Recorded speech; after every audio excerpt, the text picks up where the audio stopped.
Então, Provérbios capítulo 3, então é o único recado, né? O impacto esse mês. Então, nossos cultos estão sendo nos sábados por conta disso, tá? Por causa dos impactos. Provérbios 3, 5 ao 7 diz: confie no Senhor de todo o seu coração e não se apoie em seu próprio entendimento. Reconheçam o Senhor em todos os seus caminhos, e Ele endireitará as suas veredas. Não seja sábio aos seus próprios olhos. Tema ao Senhor e evite o mal. Amém, irmãos? O tema da palavra de hoje é: a promessa é para o tempo presente. Fala para a pessoa do lado: a promessa, irmão, é para o tempo presente. Deus, Ele fez uma promessa para você, querido. Deus, Ele tem falado muito comigo, né, durante essa semana, sobre nós carregarmos uma palavra no nosso coração, termos uma palavra nas nossas vidas. Quero começar falando sobre a definição de fé. Afinal, nos reunimos porque temos fé em Deus, é óbvio. Então, você está no culto, você participa de uma célula, você serve ao Senhor porque você tem fé nele, amém? E se tem uma definição de fé, é que fé nada mais é que confiar no Senhor. Quem aqui confia no Senhor diz amém? Amém. Só que confiar, ela fala de você esperar, não é fácil.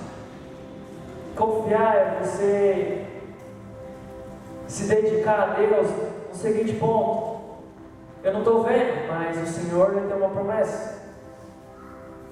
Por mais que isso pareça algo simples, na verdade, confiar em Deus nem sempre é fácil. Existem desafios que surgem que podem nos levar a temer e até mesmo duvidar dos planos de Deus. Quantos aqui já duvidaram dos planos de Deus? Você olhou e falou: será mesmo que Deus tem isso para a minha vida? Será que Deus Ele tem isso para a minha casa? Será que Deus tem isso para os meus filhos?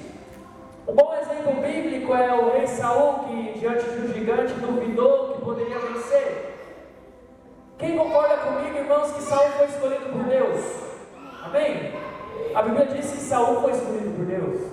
Saul era um homem de vigor, era um homem, um soldado de Deus. Mas no meio da trajetória ele teve posicionamentos que não foi de acordo com a vontade de Deus. Não era a questão da idolatria, não era a questão do pecado em si, mas era a questão do duvidar que Deus escolheu ele, do não crer naquilo que o Senhor posicionou ele. E aqui demonstra o gigante diante de um grande exército, de uma nação onde ele começou a duvidar de Deus. Digo isso porque quando Davi se posiciona para encarar, a Bíblia diz que ele vai na força de Deus. Confiar em Deus nada mais é que crer que o Senhor está agindo. Isso não é fácil, meu irmão. Crer que Deus está fazendo quando tudo não está bem é difícil. Salomão mostra que a confiança aqui em Provérbios 3, verso 5, segue um caminho, uma direção. E aí eu quero falar alguns pontos, não é os pontos do esboço, mas uma introdução é: confiar no Senhor é algo que parte do coração e não da mente. É algo espiritual confiar em Deus. Então confiar em Deus não é algo que o meu entendimento próprio, natural. Confiar em Deus é algo que pareça loucura. Confiar que Deus está fazendo no meio do vendaval é muito difícil. É loucura para as pessoas, é loucura para o mundo. Confiar que Deus está com você em meio a tudo que está dando errado. Você toma uma decisão e começa a dar errado. Você faz aquilo e dá errado. Quem já passou por isso? Então confiar em Deus não é necessariamente tão fácil assim. Confiar no Senhor, como diz o Provérbios aqui, Salomão está demonstrando, requer ignorar o entendimento natural. Isso fala de conhecimento. Talvez eu conheça muito a Bíblia, talvez eu tenha muitos anos de cristão, de crente, mas isso não é o conhecimento natural. A Bíblia diz que o Senhor é um Senhor espiritual e sobrenatural. O que nos faz nos paralisar diante de circunstâncias, irmãos, infelizmente, é o conhecimento às vezes. Quanto mais eu conheço Deus, mais natural eu fico. Você sabia disso? Ao invés de ser inverso, né? mais espiritual eu fico, quando eu mais conheço Deus, eu deveria ficar espiritual. Não, mas quanto mais eu conheço, mais natural eu fico. E aí eu não vejo mais os milagres acontecendo, o sobrenatural de Deus. Confiar no Senhor é reconhecer Ele em todos os seus caminhos. Isso também não é fácil. Quando vem o desemprego, quando vem as contendas, a briga, isso acontece. Quando vem uma perca na sua célula, às vezes. Quando vem uma perseguição, confiar naquilo que o Senhor te chamou. Confiar no Senhor requer cuidado no que onde eu coloco os meus olhos, porque o andar a favor da promessa é não olhar as circunstâncias, sim para o Senhor. Aqui estou introduzindo essa palavra na questão da confiança no Senhor, simplesmente porque falar de promessa fala de ter fé. Promessa essa que só faz sentido quando a nossa confiança está firmada em algum lugar, que seja o Senhor. E com promessa então falaremos hoje. Abre comigo Apocalipse capítulo 21. Verso 3 ao 5.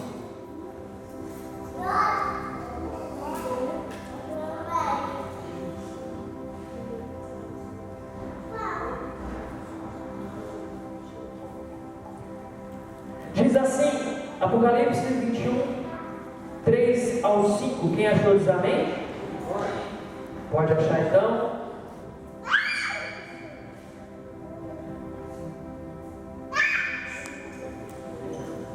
Deixa eu só ver aqui, irmãos, que no esboço só tem o versículo 3.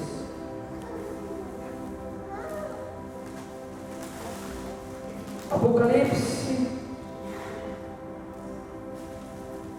21, pronto. Diz assim: então ouvi grande voz vinda do trono, dizendo: esse é o tabernáculo de Deus com os homens. Deus habitará com eles, eles serão o povo de Deus, e Deus mesmo estará com eles. E eles enxugará dos olhos toda lágrima, e a morte já não existirá. Já não haverá luto, nem pranto, nem dor, porque as primeiras coisas já passaram. E aquele que está sentado no trono disse: eis que faço novas todas as coisas. E acrescentou: escreve, porque essas palavras são fiéis e verdadeiras. Aleluia! Deus aqui a Bíblia não fala que Deus vai recomeçar os novos céus e nova terra, não. Ele vai fazer algo novo. Algo novo. Então é diferente de você recomeçar. Recomeçar é algo que você paralisou, em algum certo momento você recomeça. Fazer algo novo é você jogar tudo para fora. A Bíblia diz, vamos dar um exemplo aqui do que é ser novo, fazer algo novo. A Bíblia diz que Deus, infelizmente, né, se você ver alguns trechos, versículos da Bíblia, diz que Deus ele ficou arrependido de ter criado o homem. Alguém já viu essas passagens? A Bíblia fala. E aí ele decide usar um homem, Noé. E ele fala: não, preciso fazer algo novo. Deus só deixou alguns e fez algo novo, que ele fez dilúvio, aconteceu o dilúvio. E Deus fez um novo tempo na vida de Noé e os seus filhos, e as suas filhas, né, e a sua esposa. Então fazer algo novo é diferente de recomeçar. A Bíblia diz que aqui Deus ele vai fazer algo novo nas nossas vidas. Tudo nessa vida ela envelhece, e tudo que envelhece tende a se deteriorar. Um casamento pode acabar com o passar do tempo. A nossa saúde não é diferente, e até mesmo a nossa vida espiritual pode se desgastar com o tempo. Tudo na vida, irmão, a tendência ela é parar. Casamento, se não cuidarmos, ela acaba. Concorda comigo? Tem muito casamento, infelizmente, que a pessoa, né, um dos cônjuges ou os dois, o próprio Deus fala: não, deixa a vida levar, né? Vamos empurrar com a barriga. O fim dela é a divórcio. Ah, minha vida espiritual está muito boa. Será, irmãos? Quando nós não cuidamos daquilo que o Senhor nos proporcionou. A nossa saúde, não, tem que trabalhar 24 horas por dia. dia, todos os dias e, não, a conta chega. É muito bom ganhar dinheiro. Quem gosta de ganhar dinheiro também? Mas é a nossa saúde. É algo que você não pode trazer de volta. Ah, mas Jesus cura. Pode até curar. Mas e se ele decide não curar? Então nós temos que nos cuidar.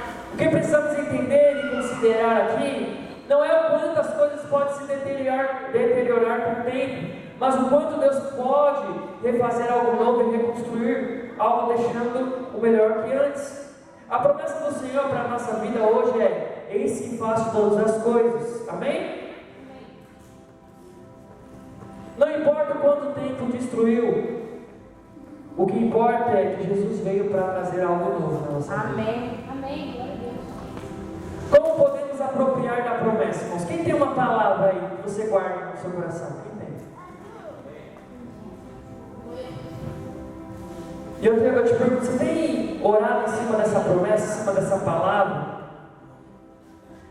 Então não importa o quanto tempo destruiu, importa que Jesus veio trazer o novo. Amém. Mas eu já fiz de tudo e nada mudou. Deus, ele quer trazer um novo. Nessa promessa, João ele vai citar alguns pontos que precisamos considerar como promessa de Deus. O primeiro ponto que nós temos que considerar diante das adversidades da vida, que João mostra aqui, é: quem disse que vai acontecer? Eu te pergunto, quem disse? Quem deu a promessa? Quem falou que vai acontecer? E o que está sentado sobre o trono disse. Esse que João diz que está sentado, o nome dele se chama El Shaddai. Repita comigo: Deus conosco. Deus, o nome dele tem vários tipos de nome, né? Um deles é El Shaddai, que é Deus conosco. Então, aqui João diz que aquele que está sentado sobre o trono disse. Vamos ler o versículo de novo de Apocalipse, irmãos? Há uma promessa no nosso coração.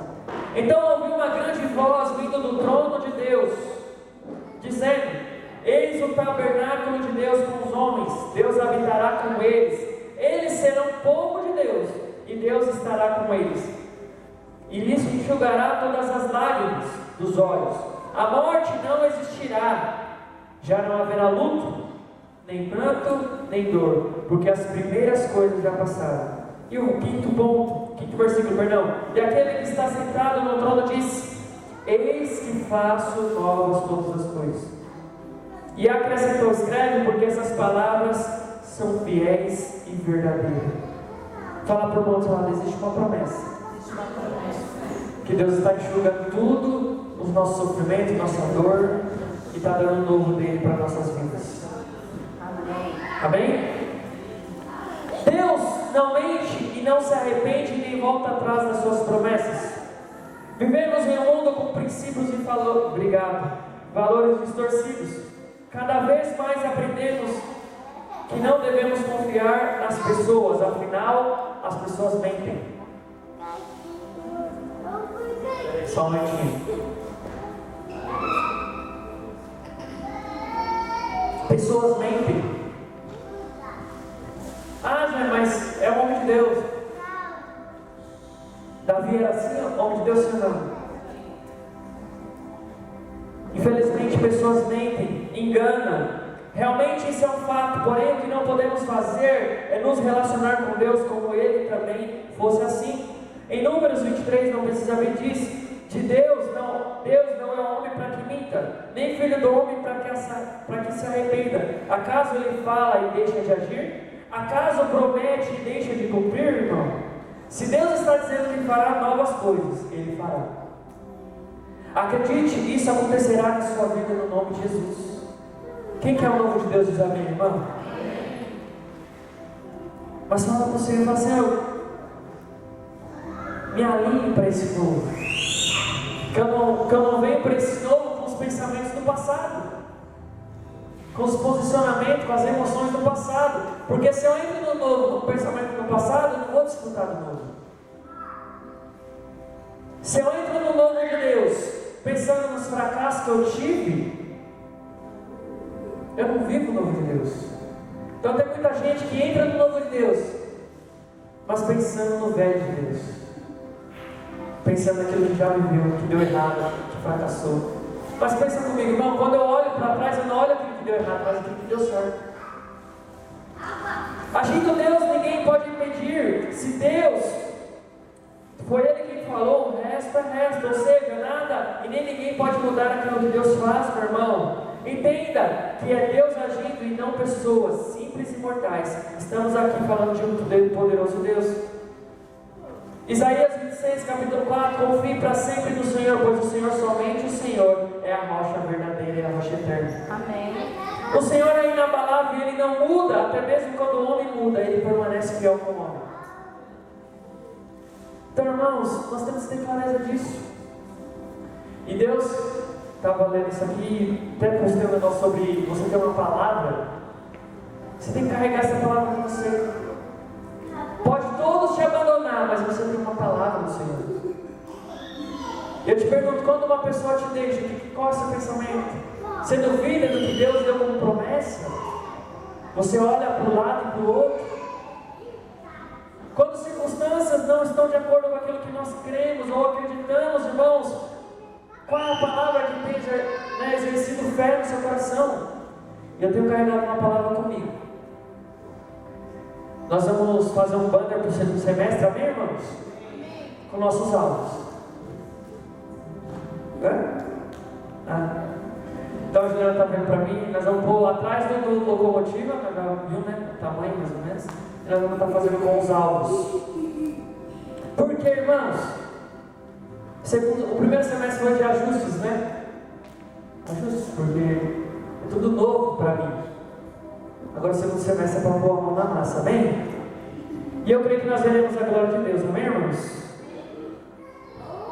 Não há absolutamente ninguém comparável ao Senhor, disse Jeremias, pois Ele é grande e o seu poder, há poder no seu nome.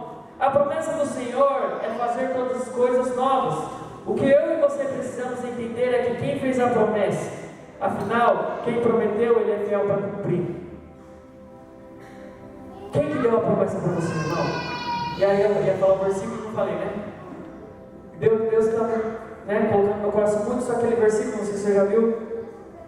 Melhor é o fim das coisas do que o princípio delas. Talvez não começou de acordo com como eu queria, mas o fim delas será melhor que a primeira. Então eu tenho carregado isso comigo. Lá no final, talvez seja na glória, vai ser o melhor que o Senhor tem para a minha vida. Então eu tenho carregado o versículo. Você tem carregado algo dentro de você, meu irmão? As promessas do Senhor, como eu disse, é fazer coisas novas. Eu estou preparado, eu estou querendo, eu estou me posicionando para viver essas coisas novas. E o primeiro ponto que João diz aqui em Apocalipse é: Ele disse, Ele falou. E se Deus fala, Ele vai cumprir. Se Ele fala, vai acontecer. Segundo ponto, Ele está fazendo no tempo presente, é hoje, não é para amanhã. Não pense que Deus vai fazer no tempo futuro. Entenda que Ele disse que está fazendo algo novo na sua vida hoje. O que acontece é que você pode não estar entendendo o plano de Deus ou o que Ele está fazendo, mas o novo de Deus já começou na sua vida. Abre comigo João 15, 11, irmãos.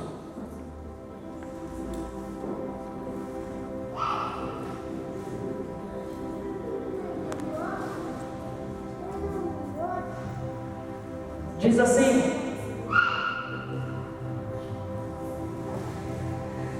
tenho-lhes dito essas palavras para que a minha alegria esteja em vocês e a alegria de vocês seja o quê? Completa. Quem quer ser alegre? Diz amém. Mas Jesus diz aqui que vai ser uma alegria completa. O que é uma alegria completa? Não. É você está vivendo o favor de Deus em todas as áreas da sua vida. Talvez não está de acordo, mas quando nós entendemos que há uma promessa, Em todas as áreas nós vamos prosperar, nós vamos ser abençoados. Alegre-se porque o novo de Deus já começou na sua vida. Em outras palavras, o novo já está acontecendo.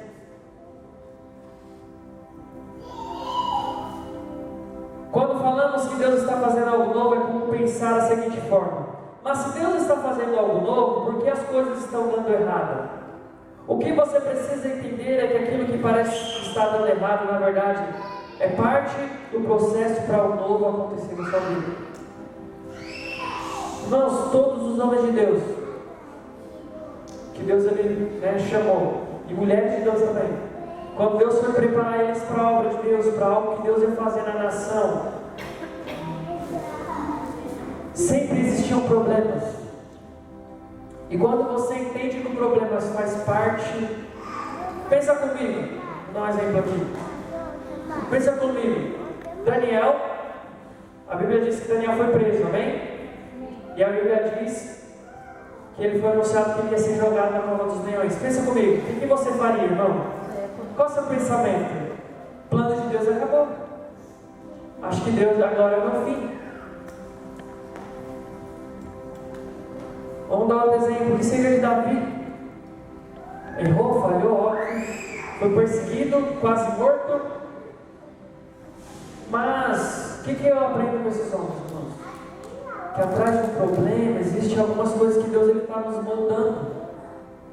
Que Deus está nos trabalhando na nossa vida. Isaías 55, 8, 9 diz: pois os meus pensamentos não são os pensamentos de vocês, nem os seus caminhos são os meus caminhos. Assim como os céus são mais altos que a terra, também os meus caminhos são mais altos do que os seus caminhos, e os meus pensamentos são mais altos que os seus. Ainda que não pareça aos seus olhos o novo de Deus, o Senhor já está trabalhando, o Senhor já está fazendo. O Senhor já está trazendo o novo de Deus. E eu te pergunto, irmãos, existe um novo de Deus para nossas vidas? Existe um novo de Deus para a sua casa? Existe um novo de Deus para o seu emprego, na sua faculdade, onde o Senhor colocou você? Mas eu preciso estar preparado para viver aquilo que o Senhor tem nesse novo, e esquecendo do velho. Terceiro ponto e último: grave essa palavra no seu coração. Em Apocalipse, no final, diz, escreve essa palavra, pois essas palavras são verdadeiras e fiéis. Por que Deus ele colocou aqui verdadeiras e fiéis? Porque ele sabia que nós teríamos dúvida no meio do caminho. Ele saberia que no meio do caminho as dúvidas viriam, o medo viria. Por isso que ele falou: guarda essas palavras, que é verdadeiro e é fiel. O que é fiel? O que quer dizer fiel, irmão? Fiel, Deus está dizendo aqui que vai até o fim por nós. Guarda essa palavra. Escrever aqui pode ser no sentido literal da palavra, mas muito mais importante que escrever é você guardar no seu coração. Quando você escreve no papel aquela promessa, ela pode se perder, ela pode rasgar, ela pode se apagar. Mas quando você grava no seu coração como revelação, algo diferente começa a acontecer. O salmista diz: guardei no coração a tua palavra. O seu coração é o esconderijo que somente você e Deus podem acessar, ninguém mais. Lembre-se que as promessas de Deus são fiéis e verdadeiras. Mateus capítulo 24, 35. Os céus e a terra passarão, mas suas palavras jamais vão passar. Quando te desafiar, se apegue àquilo que o Senhor tem.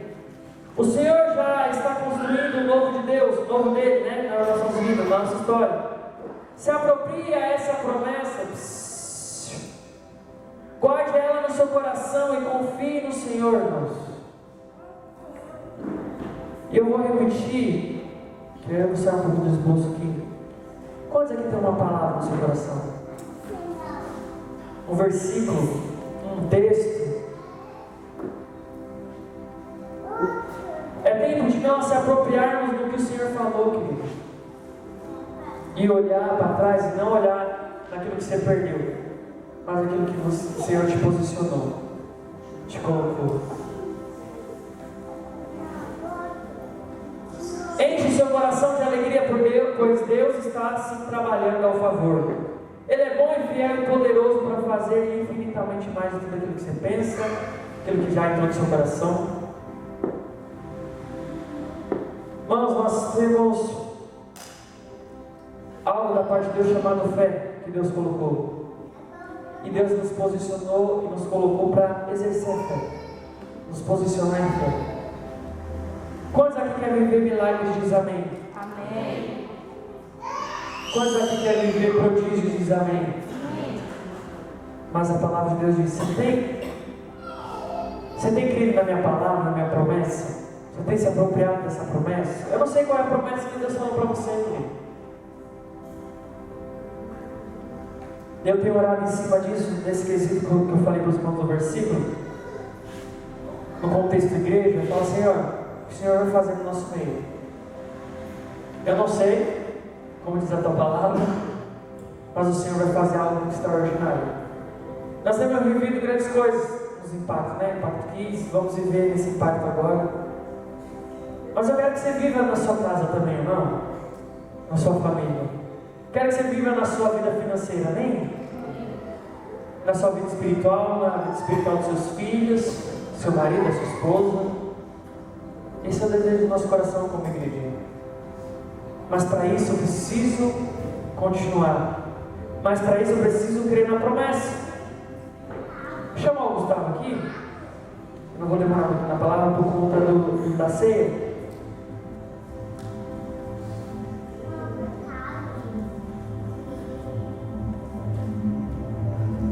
Eu creio que antes de julho nós vamos pôr os álbuns aqui. Aí nós vamos colocar de domingo os álbuns. E deixa eu te dizer, sem alvo não há crescimento, irmãos. É óbvio que nós sempre aprendemos que nós não devemos olhar somente alvos, mas aquilo que o Senhor tem para as nossas vidas. Mas sem alvo na sua vida você não cresce. Concorda? Na sua família, se você não colocar alvos na sua família, você não vai conquistar. Então tudo na nossa vida existe alvos. E Deus está nos desafiando hoje, irmãos.